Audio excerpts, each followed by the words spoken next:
저희 조코피TV는 썬팅 필름의 새로운 패러다임을 선사하는 T9 필름 신차 검수부터 장기 렌트 리스까지 모빌리티 서비스의 정수 카스페이스와 함께합니다. 네, 반갑습니다 여러분. 조코피TV의 조현일입니다. 자, 오늘 디트로이트 피스톤스 이야기를 한번 해볼까 합니다.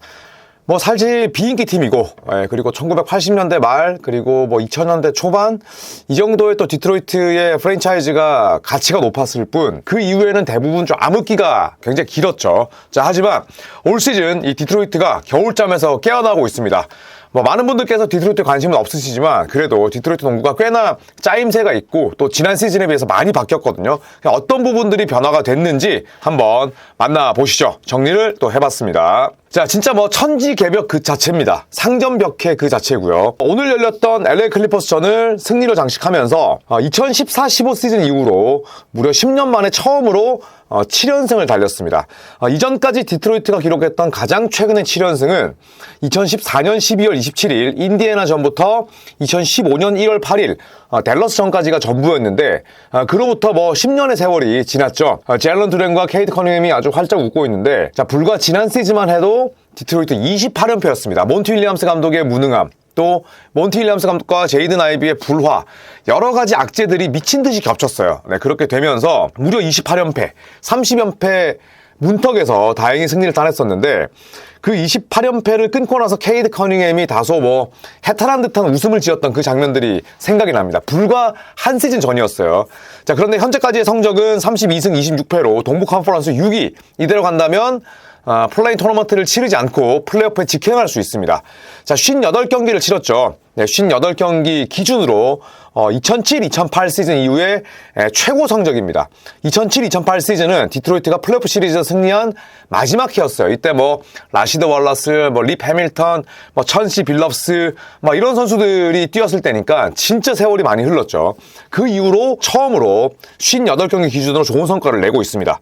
자, 그 덕분에 2018-19 시즌 이후에 무려 7년 만에 NBA 플레이오프 진출 가능성이 높아졌죠. 자, 그리고 더 높은 곳을 또 볼 수 있습니다. 현재 미러키 벅스와 승차가 딱 한 게임이고요. 인디애나와도 마찬가지입니다. 근데 또 공교롭게도 미러키, 인디애나, 디트로이트는 같은 센트럴 디비전이죠.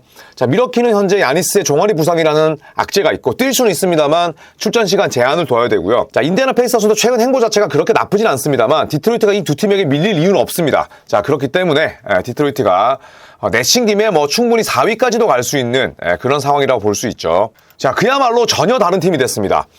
지난 시즌 기록을 보시면 득점 27위, 실점 26위. 자, 올 시즌에 득점 12위, 실점 17위. 굉장히 좋아졌고요. 페이스는 비슷합니다. 9위에서 8위니까. 그런데 공격 레이팅이 27위에서 14위가 됐고요. 디펜시브 레이팅이 26위에서 12위가 됐습니다. 완전히 공격과 수비가 모두 안 되던 팀에서 공수 밸런스를 갖춘 팀으로 거듭났고, 넷 레이팅이 전체 28위였는데 올 시즌의 디트로이트 넷 레이팅은 15위. 그러니까 딱 중간 정도가 되는 거죠. 플레이오프 진출할 자격이 있다는 겁니다. 완전히 바뀌었습니다. 그러니까 한 부분만 바뀐 게 아니라 전면적으로, 전반적으로 팀의 약점을 완전히 뜯어고치고 또 약점을 강점으로 메웠다고 볼 수가 있는 거죠. 감독 한 명의 교체 효과도 있었지만 그만큼 또 디트로이트 선수들도 성장을 했습니다. 이 부분은 제가 뒤에서 다루도록 하겠습니다. 자, 지난 시즌의 팀 스탯을 보시면 진짜 암울했어요. 네, 3점 성공률 26위, 3점 슛 시도 개수 27위, 성공 개수 29위인데, 자, 올 시즌 3점 성공률 13위, 성공 개수 17위로 큰 폭으로 올랐고요. 또 지난 시즌 보시면 스틸과 블락의 합이 11.2개에 불과했는데 올 시즌 보시면 12.8개입니다. 그러니까 전체적으로 스토크, 이 허슬 스탯도 아주 좋아졌고 패스도 잘 돌리다 보니까 지난 시즌 어시스트 22위, 올 시즌 15위. 그리고 지난 시즌에 리바운드 차이가 플러스 0.2개 나쁘진 않았는데 올 시즌은 리바운드 득실 차이가 무려 플러스 3.4개입니다. 높이도 좋아졌다는 거죠. 물론 새로운 선수를 영입한 것도 있지만 수비가 잘 되다 보니까 디펜스 리바운드를 잡을 수 있는 빈도도 늘어나고, 네, 그리고 올 시즌에 디트로이트는 공격 리바운드도 탑 10 안에 듭니다. 자, 그만큼 대부분의 지표에서 큰 폭으로 성장했다. 그런데 이게 한 가지 지표, 공격이나 혹은 수비가 아니라 공격 그리고 수비, 아주 공수 밸런스가 좋아진 디트로이트죠. 자, 그렇다면 디어강, 디트는 어떻게 강팀이 되었나 한번 살펴보겠습니다. 일단 JB 비커스테프 감독 부임. 저는 비커스테프 감독을 데려왔을 때 좀 부정적으로 봤어요. 왜냐하면 몬트 윌리엄스 감독은 당연히 당연히 잘라야 마땅한 인물이었지만 클리블랜드를 더 높은 곳으로 이끌지 못했던, 또 공격 전술에는 아예 뭐 관심이 없는 비커스테프 감독을 영입한다? 저는 사실 색깔이 안 맞을 것 같았어요. 그런데 역시 비커스테프 감독은 완전히 강팀을 우승으로 이끄는 능력은 떨어질지 몰라도 하위권이나 혹은 잠재력이 있는 팀을 좋은 팀으로 만드는 능력은 있는 것 같아요. 클리블랜드도 좋은 성적을 이끌었었으니까. 자, 비커스테프 감독이 부임 당시에 무슨 얘기를 했냐면, 나는 디트로이트를 피지컬을 잘 활용하는 수비팀으로 만들겠다, 이렇게 얘기를 했습니다. 그래서 전체적으로 수비 레이팅이 26위에서 14위로 좋아졌는데, 저는 깜짝 놀랐던 부분은 공격 레이팅이었어요. 오펜시브 레이팅이 27위에서 14위 정도까지 오를 줄은 상상도 못했습니다. 물론 뭐 거기에는 케이드 커닝햄의 성장, 또 토비 해리스나 혹은 뭐 말린 비즐리 같은 베테랑들이 들어온 것도 있지만, 비커스테프 감독이 뼈저리게 교훈을 얻은 거죠. 수비만으로는 현대농구에서 우승할 수 없다. 공격도 함께 뜯어고치자. 선수들의 역할을 새롭게 분배하고 또 위치를 조정시키고, 그 덕분에 공격과 수비가 동시에 올라가 버린 겁니다. 비커스테프 감독의 부임은 현 시점까지는 대성공이고, 지난 시즌에 몬트 윌리엄스 감독은 진짜 디트로이트에서 그렇게 지도자 생활을 하면 저는 안 됐다고 생각하거든요. 참 인품도 좋고 여러모로 많은 칭찬을 받는 인물이지만, 지난 시즌에 쓸데없이 젊은 선수들이랑 대립각 일으키고, 그 다음에 감독으로서도 거의 태업을 했거든요. 그렇기 때문에 지도자의 업그레이드가 저는 첫 번째라고 생각을 합니다. 자, 두 번째는 바로 케이드 커닝햄의 성장이죠. 커닝햄은 이대로 간다면 올 NBA 팀 등극은 따놓은 당상입니다. 자, 5년에 226밀의 연장 계약을 맺었죠. 그런데 그 전에 커닝햄이 정강이 부상도 있었고, 또 제일런 그린과의 라이벌리가 부각되다 보니까 운동 능력이 구려, 좀 다이나믹함이 없어, 이런 평가를 받았었는데, 아닙니다. 신의 한 수가 됐고요. 또 커닝햄은 운동 능력이 없다, 이거는 커닝햄의 경기나 디트로이트 경기를 안 보신 분들이 이야기를 하는 거고, 또 제일런 그린에 비해서 낮을 뿐이지, 커닝햄은 인게임 내에서 본인의 운동 능력과 또 기럭지를 굉장히 영리하게 잘 활용을 하는 선수예요. 커닝햄은 운동 능력이 없지 않습니다. 자, 올 NBA급 선수로 우뚝 섰죠. 경우에 따라서는 세컨 팀도 가능하지 않을까 생각이 드는데, 서드 팀은 저는 무조건 들 것 같고요. 지난 시즌에도 잘했어요. 그런데 올 시즌은 더욱더 건강합니다. 올 시즌에 빠진 횟수가 5게임밖에 안 되고요. 지난 시즌 22.7득점인데 올 시즌 3점이 올랐고, 어시스트가 7.5개였는데 어시스트가 2개 올랐고, 리바운드도 2개 이상 올랐어요. 그리고 필드골 성공률과 3점이 다 좋아졌습니다. 필드골이 특히 커닝햄 같은 헤비 볼핸들러가 46.1%면 아주 오케이고요. 3점도 36.3%면 리그 평균입니다.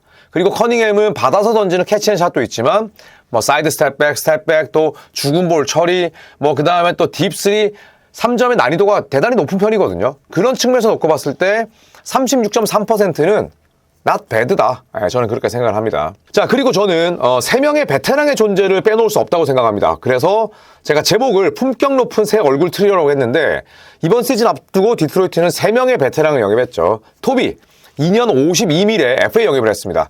많은 분들께서 그 당시에 아니 토바이어스 해리스는 뭔데 이렇게 돈복을 타고 났어? 이렇게 말씀을 하셨지만, 저는 토바이어스 해리스가 아직도 노세화가 진행되지 않고 있고, 그리고 어쨌든 디트로이트는 캡을 채웠어야 됐어요. 그러니까 누군가에게 돈을 줬어야 됐는데, 저는 토비는 오케이라는 거죠. 왜냐하면 인성 좋죠. 그 다음에 젊은 선수들의 성장을 방해하지 않습니다. 오히려 성장을 도모하죠. 그리고 스페이싱을 잘 제공하는 선수죠. 이거는 3점이 없는 제일런 두렌과는 대단히 잘 맞는다는 거죠.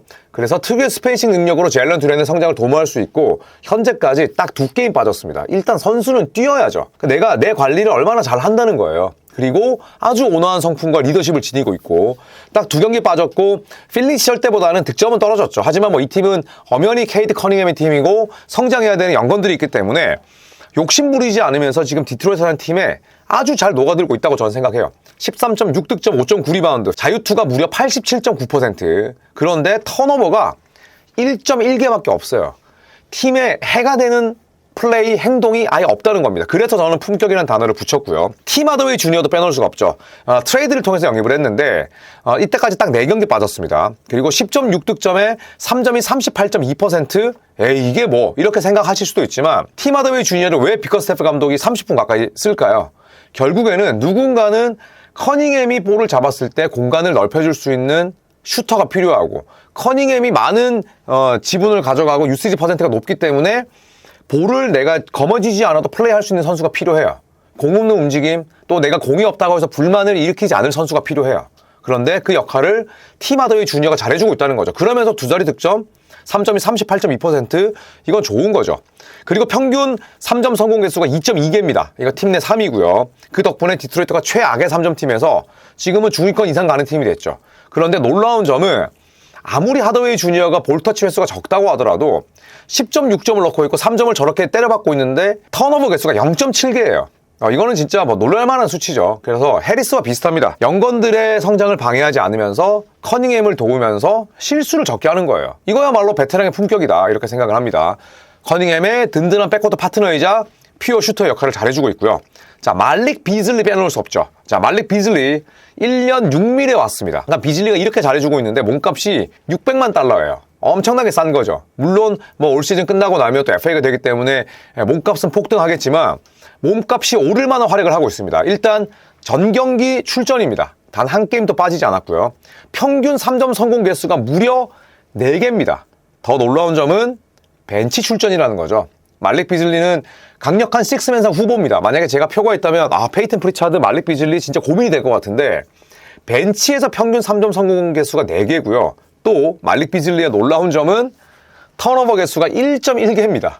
진짜 미친 수치죠. 이렇게 볼터치를 또 많이 하는 슈터인데 해리스, 하더웨이 주니어, 말릭 비즐리 3명의 턴오버 합이 3개가 안 돼요. 이건 진짜 놀라운 수치가 아닐 수가 없습니다. 자, 이번 시즌 현재까지 3점 성공 개수를 살펴보면 앤서니 에드워즈가 1위예요. 236개. 그리고 2위가 놀랍게도 말릭 비즐리입니다. 스테픈 커리보다 더 많아요. 커리가 3위, 도노반 미첼이 4위인데 여기서 말릭 비즐리가 유일한 벤치 멤버라는 거죠. 출전 시간도 당연히 가장 적습니다. 그만큼 폭발적인 슈터고 또 3점 성공률 자체가 지금 40%가 넘거든요. 3점이 42.3%예요. 질과 양, 퀄리티와 양 자체가 완전히 뭐 타의 추종을 불허한다. 그래서 이 3명이 없었더라면 디트로이트가 현재까지 그렇게 좋은 성적을 거두지를 못했을 겁니다. 자, 마지막으로 영건들도 성장을 했죠. 일단 제이든 아이비 아쉽게도 부상 때문에 시즌 아웃됐습니다. 콜 앤서니의 진짜 정신머리 없는 아주 동업자 정신을 망각한 플레이 때문에 시즌을 접게 됐는데 그 전까지 30경기 17.6득점, 리바운드 어시스트 4개 이상, 3점이 무려 40.9%, 성공 개수도 2개 이상이었어요. 완전히 실력을 늘려서 왔습니다. 그 전까지는 좀 실망스러웠거든요. 그런데 부상으로 시즌 아웃 전까지 2옵션으로 맹활약을 했었고 완벽히 퍼리미터 공격력을 키워서 왔습니다. 그리고 감독과 불화도 없죠. 몬티 윌리엄스 감독은 제이든 아이비를 이상하리만큼 죽였어요. 그런데 비커 스태프 감독은 젊은 선수들과 소통을 하고 있고 40대 뭐 중반에 불과한 젊은 감독이니까 아이비도 JB 감독 아래에서 무럭무럭 성장을 했는데 아쉽게도 흐름이 꺾이긴 했습니다만 우리는 아이비의 성장을 충분히 또 기대할 수 있는 그런 기회를 맛봤죠. 자, 제일런 두렌 빼놓을 수가 없습니다. 제일런 두렌 54경기 평균 11득점 그리고 리바운드 10.2개, 오펜스 리바운드가 이 가운데 3.6개니까 3분의 1이 넘어요. 아주 훌륭한 공격 리바운더고요. 필드골 성공률이 무려 70%입니다. 자, 시즌 초반만 해도 듀렌이 아주 좀 실망스러웠어요. 뭐였냐면 수비하고 스크린하고 리바운드하고 구전딜을 좀 하면 더 좋을 텐데 온통 머릿속에 공격밖에 없었어. 라페스 찍어버리고 때로는 1대1도 욕심내고 했었거든요. 그런데 이후에 팀이 잘 나가고 또 커닝햄 그리고 또 뭐 토바이스 해리스 이런 선수들과 호흡을 맞추면서 계속해서 수비와 리바운드에 몰두했습니다. 그러면서 기록도 예뻐지고 출전 시간 늘어나고 시즌 더블더블러로 성장을 한 거죠. 시즌 더블더블러 리그에서 많지 않습니다. 그리고 커닝햄을 비롯한 메인 볼핸들러와 투맨 게임의 위력이 점점 올라가는 거죠. 그러니까 소위 말해서 그냥 공격에서 주접을 떨지 않으면 내가 스크린만 제대로 세워주고 그리고 다이브와 롤만 제대로 하면 두 자리 득점은 보장이 돼 있는데 그런 플레이가 미비했지만 최근 들어서는 아주 영향가 높은 플레이를 한다는 거죠. 자, 그리고 어사르 탐슨 빼놓을 수가 없습니다. 35경기 초반에 혈전 뭐 여러 가지 부상들이 또 겹쳤고 하지만 9.4득점, 리바운드 5개, 어시스트 2.2개, 스틸 1.7개, 필드골이 55%. 휴스턴의 아멘 탐슨에 비해서는 훨씬 기록은 떨어집니다. 하지만 아직도 혈전 때문에 출전 시간 제한이 있었거든요. 그리고 이 어사르 탐슨은 리그 최상급 운동 능력으로 남다른 수비력을 발휘합니다. 이거는 JB 감독과 아주 호흡이 잘 맞는 거죠. 기본적으로 JB 감독은 운동 능력 좋고 그 다음에 수비력 뛰어나고 그리고 내가 신경 쓰는 플레이가 공격보다는 수비 쪽에 위치한 선수들 좋아하잖아요. JB 감독이 아주 좋아할 만한 그런 유형의 선수입니다. 혈전 때문에 출전 시간 제한이 있긴 합니다만 그래도 출전 시간이 풀린다면 언제든지 아멘 탐슨과 비슷한 기록을 낼 수 있는 선수고 지금도 무럭무럭 성장하고 있습니다. 자, 이제 디트로이트의 몇 가지 플레이를 보면서 제가 또 설명드리면서 컨텐츠를 마무리할게요. 자, 보시면 케이트 커닝햄과 제일런 두렌의 투맨 게임이죠. 그리고 토비가 외곽에 위치해 있고요. 팀 하더웨이 주니어, 어사르 탐슨입니다. 탐슨은 외곽 능력이 없기 때문에 주로 이렇게 쇼코너 쪽 아니면 리스트릭트 에어리 쪽을 이제 배회하고요. 자, 투맨 게임 스크린 잘 걸렸죠? 케이트 커닝햄은 팀 내에서 3점 성공 개수가 2위고요. 야, 어사르 탐슨 지금 안 들어갔지만 저런 슛을 쏠 수 있을 만큼 운동력이 뛰어납니다. 그리고 지금도 백코트에서 수비, 훌륭한 패스, 템포 푸시. 지난 시즌에 페이스가 빨랐는데 올 시즌도 그대로 유지하고 있고요. 자, 그리고 이것도 커닝햄과 듀렌의 투맨 게임이죠. 자, 지금 이제 아이지아 스튜어트가 나와 있고요. 자, 스튜어트도 자, 아주 운동력이 좋은 선수고 디트로이트에게 필요한 유형의 빅맨입니다. 그리고 말릭 비즐리는 이런 슛을 쏘는데도 3점이 42% 이상이고요. 자, 그리고 수비도 지금도 보여주나요? 탐슨이죠. 네, 어사르 탐슨이 이렇게 팀의 디펜스를 완전히 바꿔놓을 수 있는 선수고 자, 이것도 아이지아 스튜어트가 굿 디펜스. 네, 적당히 뭐 지금 잘 막고 있죠. 살짝 두 손으로 밀긴 했습니다만. 자, 그리고 필라델피아 시절에 한솥밥 먹었던 토비와 하든.